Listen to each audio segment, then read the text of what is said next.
বক্তৃতা দিতে উঠে বেসামাল অবস্থা। প্রধানমন্ত্রীর দিকে উড়ে এলো একের পর এক ডিম। আন্তর্জাতিক রাজনীতির মঞ্চে এবার এক তাজ্জব কাণ্ড।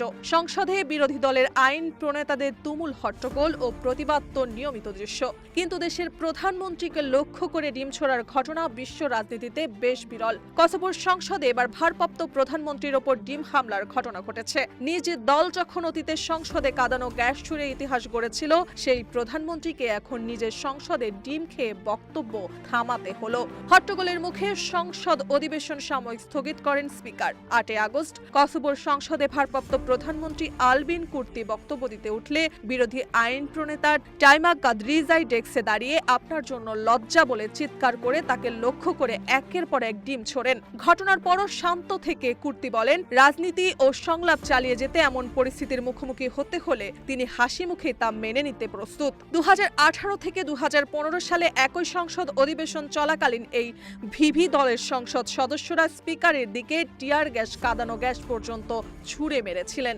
কসোভোর নতুন প্রেসিডেন্ট নির্বাচন নিয়ে দীর্ঘদিন ধরে রাজনৈতিক অচলাবস্থা চলছে। বিরোধীদের সমর্থন আদায়ে কুর্তির রাজনৈতিক তৎপরতার মধ্যেই সংসদে ঘটে যায় এই অভিনব ডিম হামলার ঘটনা।